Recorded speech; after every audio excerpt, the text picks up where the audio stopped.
How did one woman's search for knowledge become the reason women are still told to submit today? Hi there, my name is Precious, and you are welcome to my YouTube channel, Reclaimed Bible Women. Here I uncover and critique harmful Bible women's stories in ways that challenge, inspire, and help you become a more informed feminist. If that sounds like your thing, go ahead and like, subscribe, and stay tuned. In today's episode, we are dissecting the story of Eve, a story that has been weaponized for centuries to justify the subjugation of women to men. But first, let's take a closer look at how Eve's story is actually told in the Bible.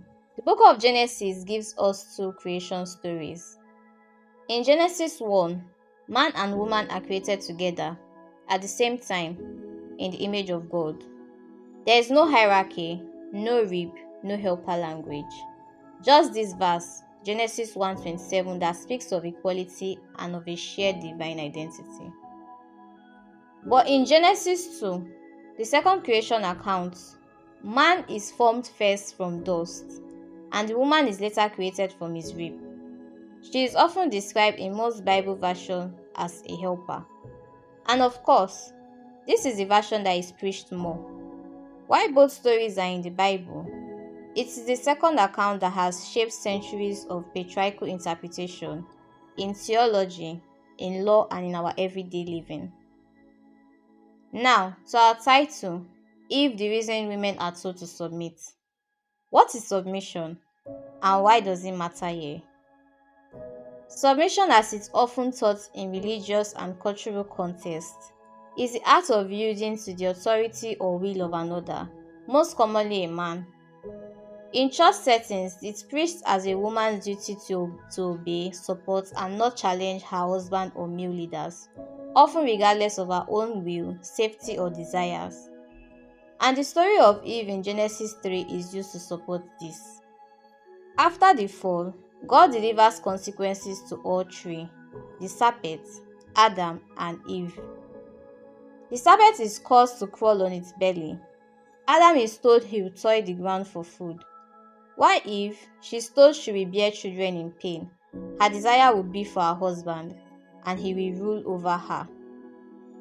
That last line, that's the verse, Genesis 3:16, has launched 1,000 sermons about submission. Though both Adam and Eve ate the fruit, Eve's punishment gets interpreted as justification for male authority, and the effects continue to harm women today. There are so many effects, but for today's episode, we'll be talking about 3. Legitimization of patriarchy. 2. Gender-based violence has become normalized. And 3. Some women's potential are limited because of this. Patriarchy is a system where men hold primary power, dominate religion, politics, and family structures. For many people, religious institutions are their first site of socialization, and it is often there that they first hear women are to be quiet, obedient, and lesser. We have texts across both Old and New Testament that explicitly instruct women to submit or stay silent. Raised in this environment, both men and women internalize it. So, it spreads.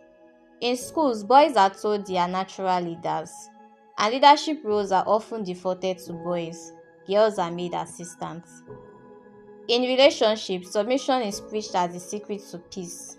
And in politics, male dominance shapes policy that ignore or harm women. We have issues like maternal health care, sexual consent, reproductive rights, and pay equity that all suffer because we have few women in politics. When men are taught they are superior, controlling or violent behavior gets excused. Domestic violence, marital rape, and harassment are dismissed or minimized. Take my own story. My mom stayed in an abusive marriage for years. My dad wasn't even a churchgoer, but he'd been raised to believe in his authority as a man. Then there's Osinachi Nwachukwu, the gospel singer who died after enduring abuse. Her husband, Peter Nwachukwu, is a pastor at Dunamis International Gospel Center. Religion has been used to shield and empower violence by both men. Thanks to this theology, Eve became a symbol of silence and disobedience. And that symbol has been used to bar women from leadership in churches and society, from the early church in the Bible to churches of today. In fact, most modern law and practice still exclude women from important roles, often citing Eve's failure or story as proof that women should be silent and submissive. As a result, many women are still discouraged from pursuing leadership, education, or ambition because they are told that their worth lies in submission and sacrifice. Let me stop here because honestly, the ripple effects are endless. To reclaim Eve is to understand how her story has been used against women today. It's also to recognize that what she did, seeking knowledge, was not sin. It was courageous, and it was the beginning of human agency. But instead of honoring her agency, we are told she's the reason for our suffering. Because in patriarchal societies, a woman who asks questions is dangerous. Eve shouldn't be a cautionary tale. She should be a symbol of resistance.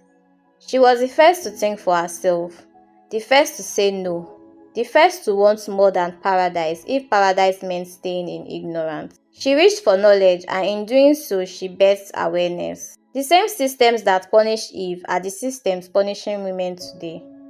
For leading, for questioning, for choosing themselves. To reclaim Eve is to reject the idea that women are the problem. To reclaim Eve is to tell a new story, one where women are not the roots of evil, but the roots of wisdom. Eve is not our shame, Eve is our origin, our spark, our power. So, what about you? What were you taught about Eve growing up? Has your view shifted? Drop it in the comments, I would love to hear from you. If this video sparked something in you, like, subscribe, and stick around for the next one.